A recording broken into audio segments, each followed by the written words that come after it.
tucks her knees in against her. Been a musician pretty much most of my life. Started playing when I was 11. Did my first gig at 14, and never looked back since then. My name is John Gerard. I was born in Paris, France. Came here in 1981 with my parents. Most venues that I play are coffee houses, and out of choice, not circumstance. My favorite part of the process, if there is such a thing, for writing a song and performing it is the idea that you have no idea how it'll go over. That's always been a difference for me as far as playing at home, from my couch or my dog. It's safe, that's safe. But it becomes unsafe, and the safety net is removed the minute you take out to an audience, because you have no idea how they'll take the song, and in one way or another, you're gonna evoke an emotion of somebody, whether it's anger, love, despair, but something will be evoked. That's really the reason why I do it, is to it's to take the song when it's finished and bring it out there. And sometimes, they're not ever really finished. Songs will become more, they'll grow into something different because of the audience, and and which I tend to sort of catch off guard anyways, because if I walk on stage, and I've been told this after shows where people sort of say it as almost as they're confessing, as I thought you'd be this way or sound this way because you're covered in tattoos and your head is shaved, and I thought you'd be like real rough music. So when they hear something entirely different, it takes them off, sort of cuts them off guard. Tattoos is just it's just an extension of me, I guess. It's a more visceral expression of who I am, I've got the puzzle pieces on my arm that's based on the autism awareness, one of their many logos. My brother Jeff is autistic. All the tattoos have a meaning, in some way, shape, or another, and it's just part of me. And I've always liked, when I was a kid, my entire room was covered with pictures. So I think when I got older, my body became the room, and therefore covered with pictures.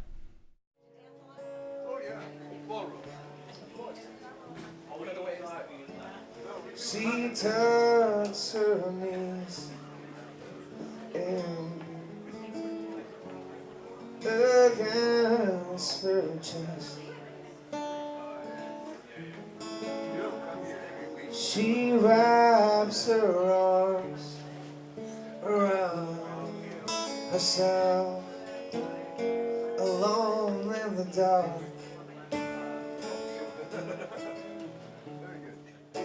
The song My Voice is came from two different places. I once read a poem by Henry Rollins that was like 2 lines, and it said something to the essence of, she lies on her bed, legs tucked in, and screams, "I won't be a slave."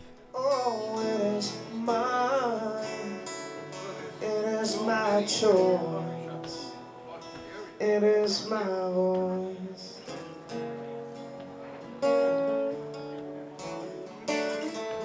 My voice.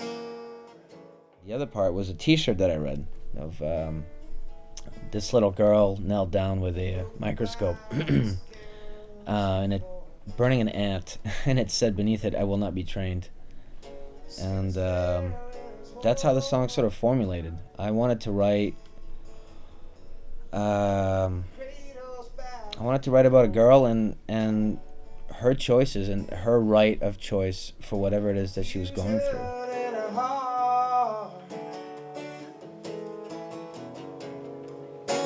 God, where have you been? Are you angry with me?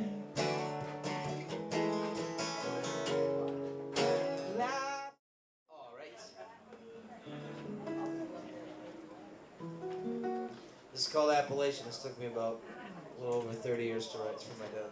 The song Appalachian came to me primarily because of my strange relationship with my father.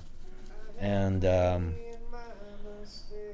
it was sort of the chapter in my life I needed to close. I needed to have closure with that. And it just one of those things where I was playing with my guitar and the words just sort of came out. And next thing I knew, the whole song was done.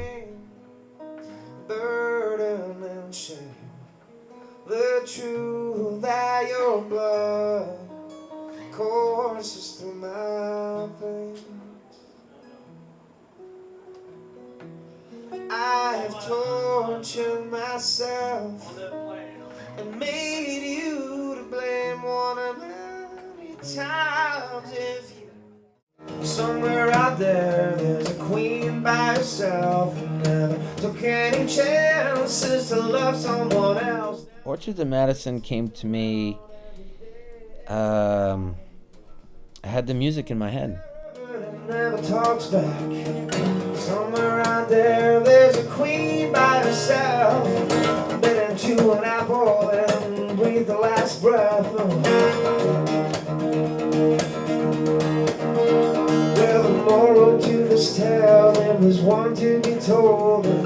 Love is no good when you give up your soul. Got to believe only true love in the end. Ever set you free from the shackles you're in. Otherwise, it's no good. I literally wrote the song while I was at my job, sitting there, and I kept repeating the first line and the second line, and by the time my shift was over, the whole song was written. And it was just sort of a funny approach to classic fairy tales and giving them my own spin to them. But that day never came. She just grew all alone. Genevieve thought if she could kiss a right frog as she stepped in the pond and sunk like a log. The moral to this tale, and there's one to be told.